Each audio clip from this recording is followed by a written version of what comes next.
जय शिव गोरख। प्यारे श्रोताओं, आप सुन रहे हैं जारवीर गोगा जी की कथा।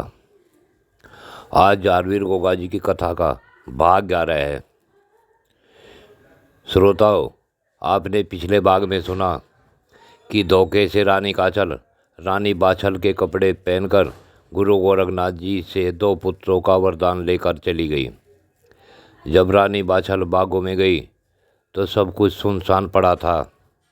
तो रानी बाछल ने माली से पूछकर सिद्धमुख की तरफ को दौड़ लगा दी। अब इससे आगे की कथा सुने। प्यारे श्रोताओं, जब राजा जोरावर सिंह को माली ने पानी लाकर पिलाया तो राजा के मन में आया कि 12 वर्ष तपस्या करने के बाद भी गोरखनाथ जी बिना मिले और बिना कुछ दिए बागों से चले गए। इसका मतलब है कि हमारे बाग में अब कुछ नहीं है, बाग सुधरेंगे ही नहीं, हमारे महलों में कोई पुत्री या पुत्री पैदा ही नहीं होगी। अब रानी का भी मोह त्याग कर राजा घने जंगलों की ओर तरफ चल पड़ा और बागड़ देश से दूर निकल गया। घने जंगलों के बीच एक पानी का कुआं देखकर एक बड़ के वृक्ष के नीचे बैठ गया। चलते चलते राजा जोरावर सिंह इतना थक चुका था कि वह वृक्ष के नीचे बैठते ही पीछे को लुढ़क गया और नींद आ गई। उधर रानी बाछल भागते भागते गिर जाती। तेज धूप में गरम रेत पर रानी बाछल गिरती पड़ती।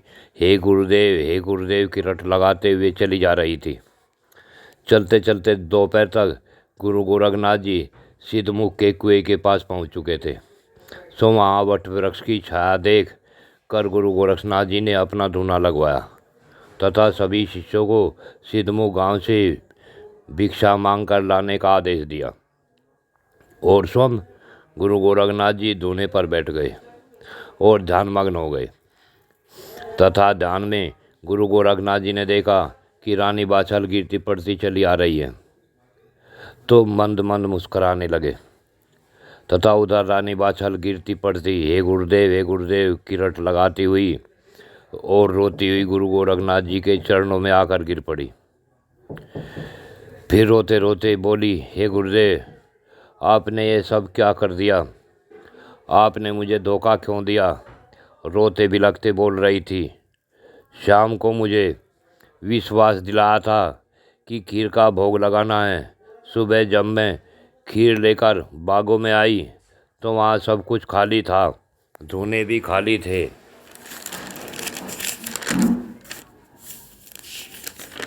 यह आपने क्या किया गुरुदेव?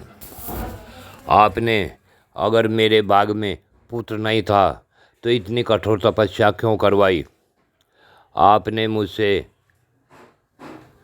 रानी बाछल गुरुदेव के सामने ही रो रही थी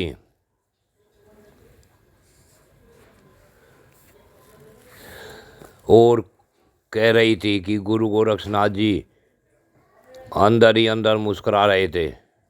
रानी बाछल जब रोते रोते थक गई, मुंह से बोल भी नहीं निकला और बोल बंद हो गया तो गुरु गोरखनाथ जी के चरण पकड़कर दंडवत लेट गई। अब गुरु गोरखनाथ जी बोले, हे बाछल मेरी पुत्री, मेरे साथ तुम कैसी मजाक कर रही हो?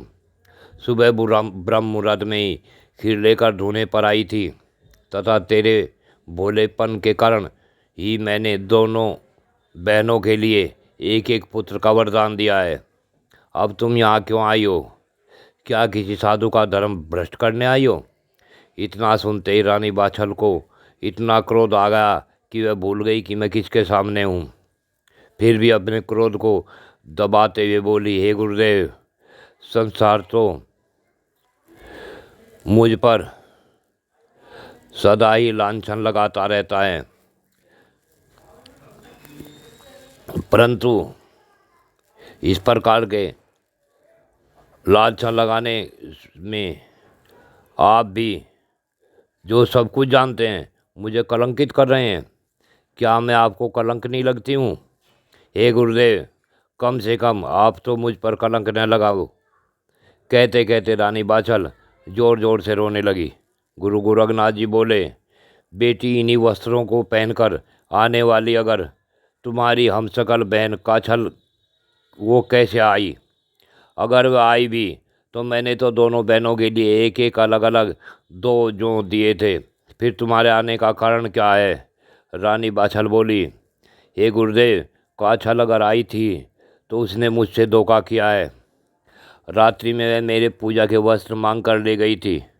उसके बाद उसने क्या किया मुझे पता ही नहीं है।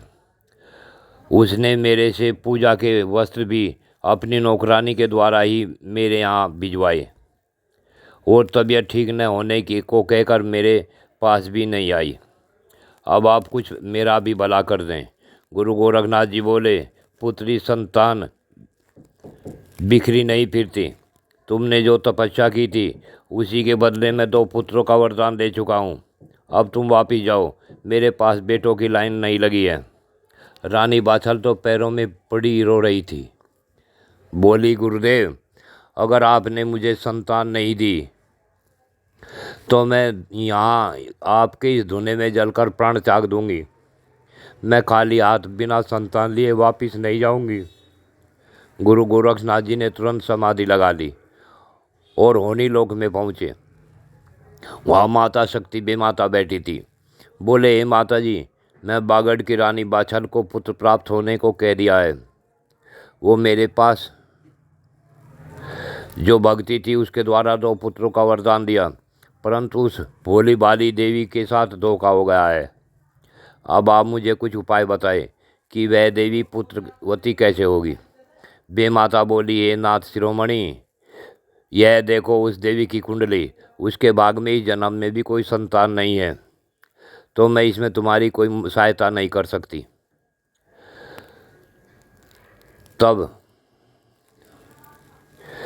गुरु गोरखनाथ जी बोले, हे महाशक्ति महामाया, अगर उस देवी को कोई संतान न हुई, न कोई भी संतान न हुई, तो कोई भी संतों पर विश्वास नहीं कर सकेगा और न कोई संतों की सेवा करेगा।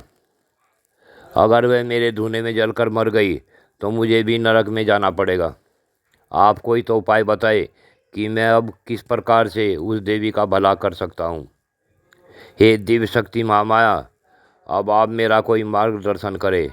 तो बेमाता बोली, हे संत शिरोमणि महान योगी, मुझे तो एक ही उपाय दिखाई देता है।